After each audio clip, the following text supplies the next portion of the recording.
Boa tarde, pessoal. Vamos iniciar a nossa segunda semana referente à nossa apostila do mês de setembro, tá? Então, retomando as atividades passadas, o gênero que estamos estudando é o gênero reportagem, que é um gênero que nós encontramos dentro do mundo jornalístico, dentro da esfera jornalística, tá? Então, nós vimos na aula passada nesse texto sobre a geração que não assiste mais TV e corre atrás de youtubers, né? Vimos algumas características desse gênero.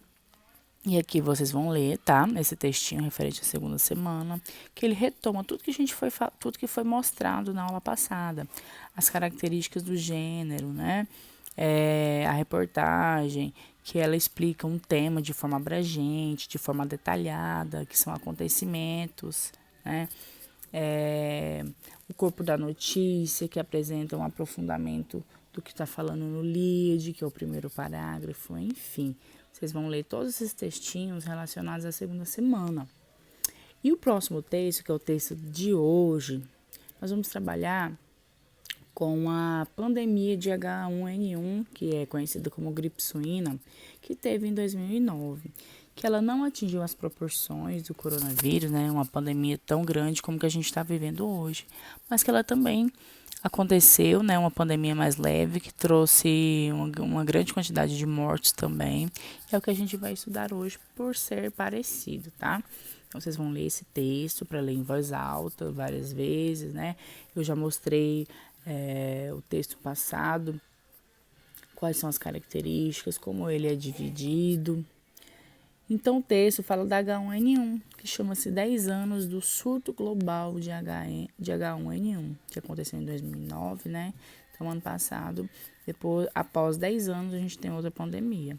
Vocês vão ler com calma o texto, ele é bem fácil, tá? Bem fácil de ler, não tem nada que vocês não saibam, tá? É só ler com atenção e com cuidado e ler mais de uma vez. E agora, vocês vão fazer um desafio, que é captar todas as informações que o autor traz, todos os dados que ele quer passar para nós, leitores. Então, vocês vão localizar algumas informações no primeiro parágrafo, ou seja, vocês vão localizar no lead do texto o que aconteceu, qual é o fato que aconteceu, tá? Onde aconteceu e quando aconteceu. E a fonte, o que é a fonte? É de onde foi retirada essa notícia, de onde foi retirada essa reportagem, tá? O que vocês têm que fazer? Ler o texto com calma, tá? Próxima pergunta. O que o governo brasileiro fez quando ficou sabendo da pandemia? Você concorda com essa atitude? Por quê? Aí vocês vão dar a opinião de vocês, né? Vocês vão responder o que o governo fez e se vocês concordam com essa atitude ou não. Lembrando sempre de explicar bem as respostas, com a norma culta da língua, fazer respostas completas, tá? E no caso aqui, para vocês explicarem o porquê da resposta de vocês, né? Tem que explicar. Normalmente as reportagens trazem pessoas que entendem do assunto para comentar alguma coisa. Então, sempre aquele argumento de autoridade, de algum estudioso da área. No caso desse texto do H1N1, qual é essa pessoa que entende do assunto? Quem é? Vocês vão localizar no texto e colocar, né? Vocês vão reler o trecho. Na época, a faixa etária era de 60 anos de idade. E a partir de 2010, a vacinação passou a ser indicada para os grupos prioritários, com maior risco de complicações, visando contribuir para a redução da morbimortalidade associada à influenza. O que o sinal da aspas indica, né? Então, essa fala, esse trecho do texto, ele está mostrado em aspas. Bom, professor, eu não sei o que significa aspas. Então, vocês vão voltar lá no texto, ler ele novamente pelo contexto, pela parte em que ele está inserido no texto. O que eu entendo que esse trecho significa? O que essas aspas está indicando? Vocês vão responder, certo? B. É comum que as reportagens sobre assuntos ligados à ciência use termos científicos, né, termos próprios daquela área.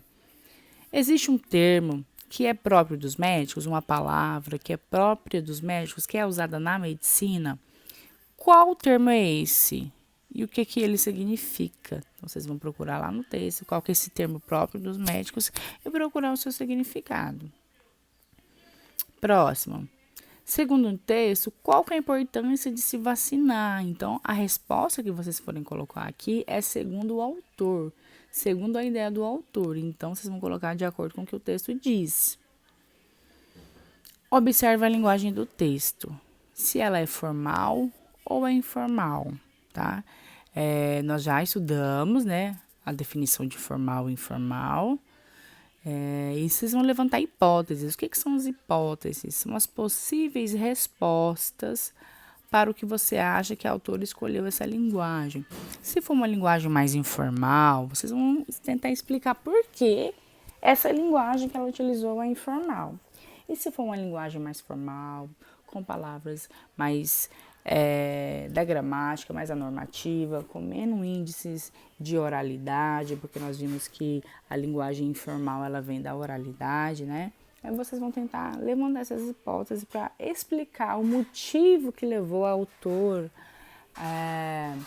a utilizar esse tipo de linguagem, tá? B. A linguagem verbal, não verbal ou mista, quer dizer, que une as duas tipos de linguagem. Vocês vão explicar por quê. Se é só verbal, vocês vão explicar. Se é só não verbal, vão explicar também. E se for isso, da mesma forma. Qual que é o suporte dessa reportagem? O que é um suporte? É onde esse texto é encontrado, onde ele se materializa ou se fixa. Se ele é em jornal, se ele é em revista, se ele é TV, se ele é internet, se ele é no outdoor, se ele é no manual de instrução, enfim. O suporte é onde esse texto se encontra. Aqueles anúncios publicitários, então eles podem ser afixados em outdoors, né? Que são textos colocados em praças, no alto de algum muro, enfim. O suporte é onde ele é encontrado, tá? Qualquer dúvida é só perguntar. Então, para fazer atividade referente somente à segunda semana.